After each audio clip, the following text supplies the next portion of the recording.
खून की प्यास पार्ट 2। और उसके बाद वो जंगल एक बार फिर से सुमन की चीखों से गूंज उठा।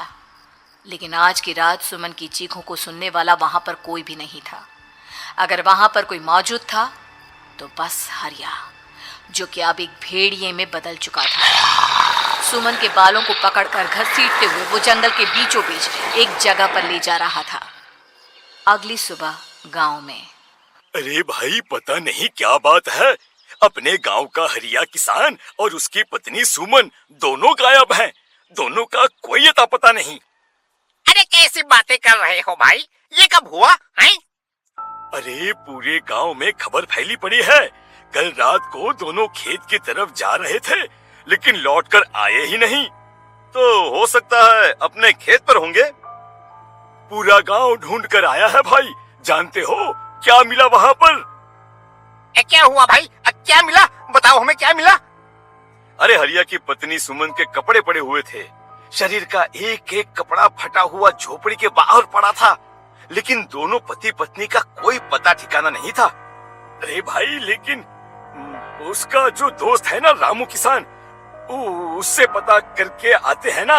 अब तक तो दोनों साथ ही खेत पर जाया करते थे।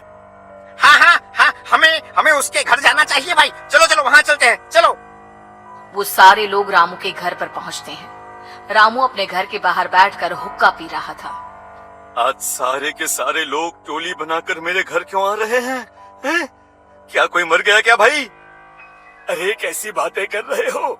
तुम्हारा सबसे अच्छा दोस्त हरिया और उसकी पत्नी गायब है और तुम यहाँ बैठकर हुक्का पिए जा रहे हो हैं? रामू ने अजीब सी नजरों से उन सब गांव वालों की तरफ देखा, जिसकी वजह से वो लोग एक बार के लिए डर गए। गायब है? अरे गायब नहीं है, मुक्ति मिल गई है। उन दोनों को मुक्ति मिली है। इस दुनिया में आकर हर इंसान पाप करता है और उसे उसके पापों के लिए मुक्ति मिलना बहुत जरूरी है। अरे ये कैसी बहकी बहकी बातें कर रहे हो भाई, हैं? और इसका चेहरा अजीब सा क्यों लग रहा है? लगता है दोस्त के मरने का गम बैठ गया है। पागल हो गया है शायद ये पागल। ये बात सुनते ही रामू चीख कर जोर से चिल्लाते हुए कहता है, पागल मैं नहीं हूँ, पागल तुम सब हो। और ये शैतानी जंगल अब तुम में से किसी को नहीं छोड़ने वाला, सबको खा जाएगा। याद रखना मेरी बात। शैतानी जंगल? कैसा शैतानी जंगल? लगता है रामू पागल हो चुका है। हमें यहाँ से चलना चाहिए भाई। चलो चलो चलो। तभी रामू की पत्नी बाहर आती है। नहीं, आप लोग इनकी बात का बुरा मत मानिए। 2 दिन पहले हरिया के साथ खेत पर गए थे। जब से वहाँ से आए हैं तब से ऐसी ही बातें कर रहे हैं। भगवान जाने ऐसा क्या देख लिया उन्होंने, खेत में कुछ भी बड़बड़ाते रहते हैं। लेकिन गांव के लोगों ने कमला की कोई बात नहीं सुनी और वो सब वहां से चले गए। रात अब धीरे धीरे ढलने लगी थी। तभी अचानक किसी ने धीमी सी आवाज में रामू को पुकारा। रामू, आजा, मैं तुम्हारा इंतजार कर रहा हूँ। और सुनो, अपनी पत्नी को साथ लेकर आना, नहीं तो काम अधूरा रह जाएगा। ये आवाज सुनते ही रामू के चेहरे पर शैतानी मुस्कुराहट आ जाती है। वो धीमे कदमों से अपने घर के अंदर आता है। क्या हुआ? तबीयत ठीक है ना अब आपकी? मैं तुझे अपने साथ खेत पर ले जाने आया हूँ, चल। मैं तुम्हारे साथ कहीं नहीं जाने वाली। मुन्ना गहरी नींद में सो रहा है और उसे अकेला छोड़कर मैं तुम्हारे साथ खेत पर नहीं आ सकती। वैसे भी तुम्हारे उन खेतों में भगवान जाने कौन सा राक्षस घूम रहा है, मुझे तो डर लगता है। रामू गुस्से में दांत पीसता अपनी झोपड़ी से बाहर आ जाता है और कमला गहरी नींद में अपने बच्चे के साथ सो जाती है। तभी अचानक रात को रामू की झोपड़ी के ऊपर एक साया वही गाना गुनगुनाते हुए घूमने लगता है जो हरिया के मोबाइल में बजा करता था। मैं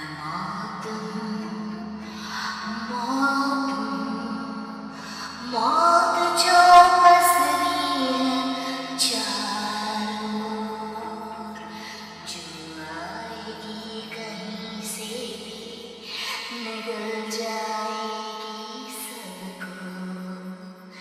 मैं मौत हूँ, मौत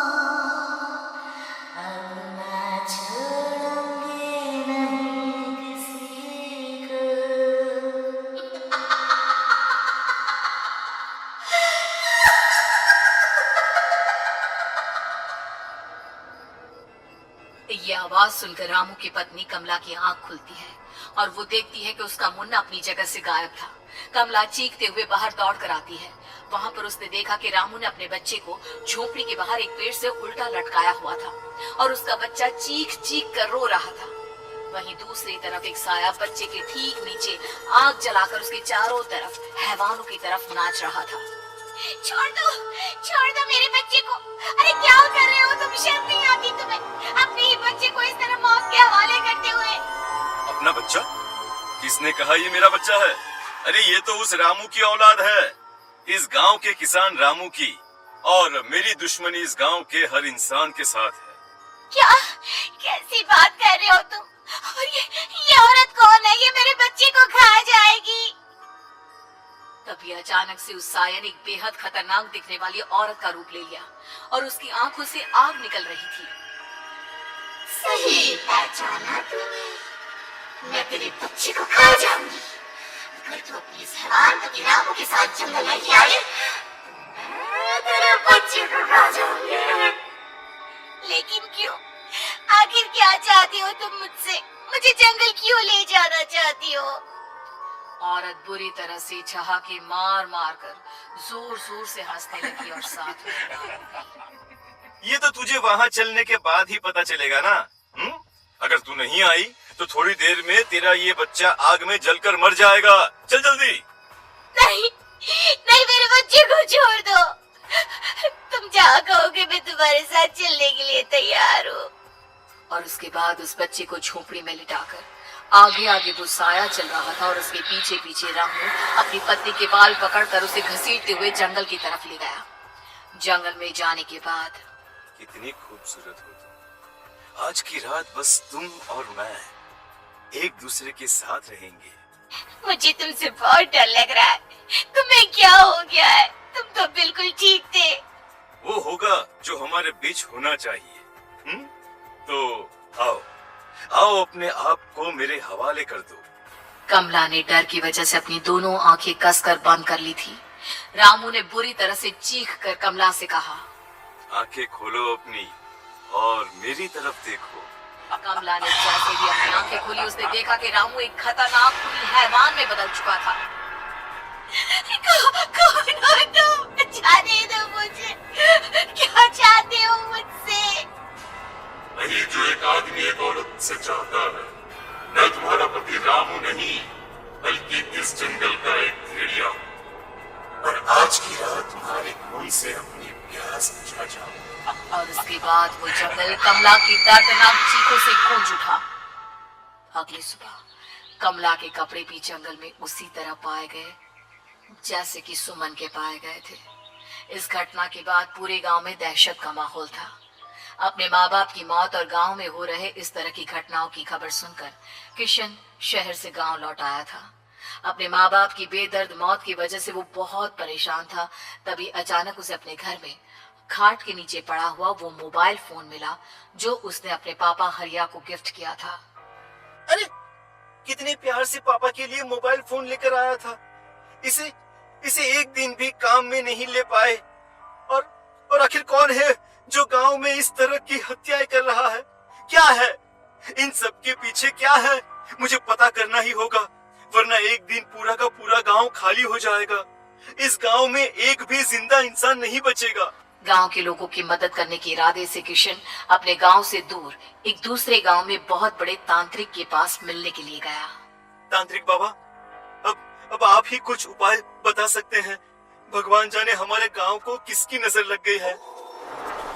नजर नहीं लगी है, किसी ने तुम्हारे गांव को बद्दुआ दी है। किसी सताई हुई आत्मा का प्रकोप है और अब वो पूरे गांव में किसी को नहीं छोड़ेगी जब तक उसकी आत्मा को शांति नहीं मिल जाती। अरे लेकिन ऐसा कौन है बाबा? किसकी आत्मा है और कैसे मिलेगी उसे शांति?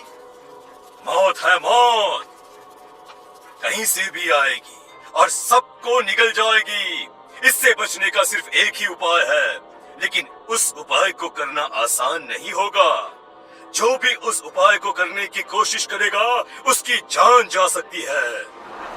भले ही मेरी जान चली जाए, लेकिन लेकिन मैं अपने गांव के लोगों की जान बचाने की पूरी कोशिश करूंगा बाबा। तो ठीक है फिर, अगली अमावस की रात जैसा मैं कहता हूँ वैसा ही करना। अमावस की रात तांत्रिक के बताए अनुसार किशन अपने साथ केरोसिन लेकर जंगल की तरफ चल पड़ा। उसके हाथ में देवी के मंदिर का सिंदूर भी था।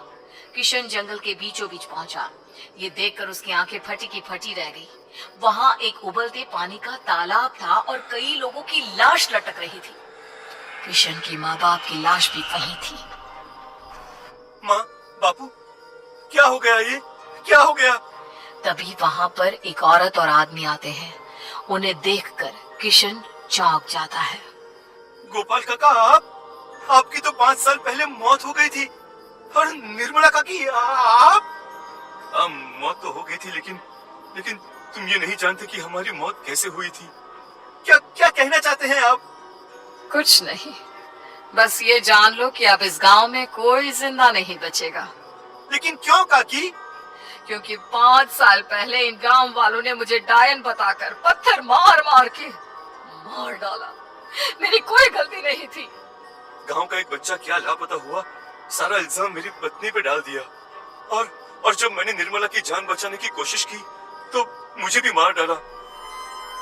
आपके साथ ये बहुत गलत हुआ काकी, लेकिन आप जो कर रहे हैं वो भी सही नहीं है ना?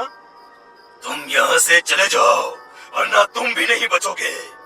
हमारी आत्मा पिछले 5 साल से मुक्ति के लिए भटक रही है। चले जाओ यहाँ से। मौका देखकर किशन सिंदूर उन दोनों के ऊपर डाल देता है। उनका शरीर जलने लगता है और वो भयानक तरीके से चिल्लाने लगते हैं।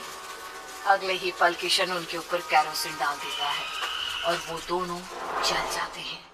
किशन अपने माँ बाप और दूसरी लाशों का अंतिम संस्कार करवाता है और अपने घर लौट आता है। लेकिन वो अभी भी इस बात से अनजान है कि मोबाइल अभी भी बज रहा था। मैं